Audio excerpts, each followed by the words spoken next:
right ආයුබෝවන් කියලා පිළිගන්නවා ඔයාලා හැම කෙනෙක්ම ඔන්න අද දවසෙත් ඔයා අපොස සාමාන්‍ය පෙළ විභාග ගණිත ප්‍රශ්න පත්‍රයට මුහුණ දෙන්න බලාපොරොත්තු වෙමින් ඉන්න දරුවෙක් නම් ඔයාට ගොඩාක් වැදගත් වෙන ගණිත ප්‍රශ්නයක් අරගෙන ඇවිල්ලා තියෙනවා. අද දවසේ මම තෝරගෙන තියෙන්නේ 2018 O level ගණිත ප්‍රශ්න පත්‍රයේ එක පත්‍රය ඒ කොටසේ 21 වෙනි ප්‍රශ්නය. අපි වැඩි කතා බහක් නැතුව කෙලින්ම ප්‍රශ්නයට යමු පුතේ. ප්‍රශ්නේ තියෙනවා මෙන්න මේ විදිහේ කතාවක්.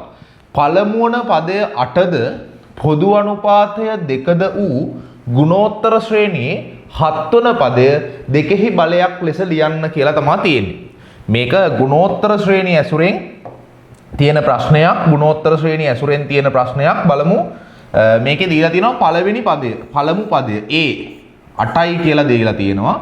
ඊට පස්සේ පොදු අනුපාතය ගුණෝත්තර ශ්‍රේණි වල පොදු අනුපාතයට ගන්න සංකේතය 2 අපිට හොයන්න කියන්නේ 7 වන පදය T7 7 වන පදය. ඒක හොයන්න කියනවා නිකම්ම නෙමෙයි. දෙකෙහි බලයක් විදිහට හොයන්න කියලා කියනවා. පුතේ අපි එතනට යන් අවසානෙට මේ කියන්නේ මේ දෙකෙහි බලය කතාවට පොඩ්ඩක් අවසාන හරියෙන් බලමු. අපි ඉස්සෙල්ලා try කරමු 7 වෙනි පදය හොයන්න. එතකොට ගුණෝත්තර ශ්‍රේණියක් දුන්නත් සමාන්තර ශ්‍රේණියක් දුන්නත් අපිට යම්කිසි පදයක් හොයන්න කිව්වොත් පුතේ අපිට ඒකට අදාළ සූත්‍රයක් තියෙනවා. දැන් ගුණෝත්තර ශ්‍රේණියක නම් අපිට නොදන්නා පදයක් හොයන්න කිව්වොත් ඒකට අදාළ සූත්‍රය තමයි Tn සමානයි AR n ඍණ 1 වෙනි බලය. Tn සමානයි AR n ඍණ 1 වෙනි බලය. අපිට මේකට හරි සරලව ආදේශ කරන්න පුළුවන්. 7 වෙනි පදය හොයන්න කියන නිසා Tn කියන එකේ අපි n වෙනුවට දානවා 7. n වෙනුවට 7 දානවා. මෙතන A කියලා කියන්නේ පළමු පදය. පළමු පදය 8යි. ගුණ කිරීම R කියන්නේ පොදු අනුපාතය. පොදු අනුපාතය 2යි.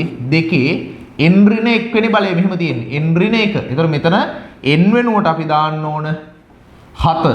7 ඍණ 1. අන්න දැන් අපිට දර්ශක සහිත සුළු කිරීමක් ලැබෙනවා. අපිට පුළුවන් මේක සුළු කරගන්න තවදුරටත් 8 ගුණ කිරීම දෙකේ මෙතනින් 7න් එකක් අඩු වුනහම 6ක් කියලා එනවා. දැන් අන්න මේක දකිනකොට මෙන්න මෙතනට අපිට පොඩ්ඩක් අවධානය යොමු කරන්න පුළුවන්.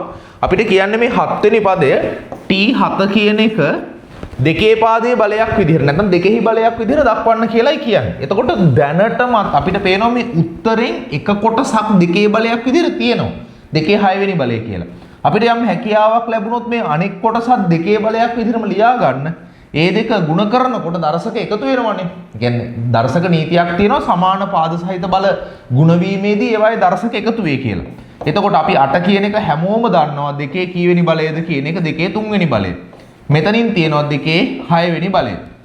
අන්න අපි කියපු කතාවට ඇවිල්ලා සමාන පාද සහිත බල දෙකක් ಗುಣ වෙලා තියෙනවා. සමාන පාද සහිත බල දෙකක් ಗುಣ වෙනකොට ඒවායේ දර්ශක මොකද වෙන්නේ? එකතු වෙනවා. එහෙනම් දෙකේ මෙතන 3යි මෙතන 6යි කියන්නේ එකතු වුනහම 9ක් කියලා එනවා. දෙකේ 9 වෙනි බලය තමයි එහෙනම් T7. එහෙම නැත්නම් මේ ගුණෝත්තර ශ්‍රේණියේ 7 වෙනි පදයට එන උත්තරය මේක දෙකේ බලයක් විදිහට ලියන්න කිව්වා. ඔන්න දෙකේ 9 වෙනි බලය තමයි උත්තරයේ විදිහට ලැබෙන්නේ. මම හිතනවා ඔයාට මේ ගාන ඉතාමත් සරලව තේරුම් ගන්න හැකියාවක් ලැබුණා. ඉතින් මේ වගේ ගොඩාක් වැදගත් තවත් ගැටලුවක් එක්ක ඔයා හමුවට එනකන් ගිහින් එන්න. හැමෝටම සුබ දවසක්.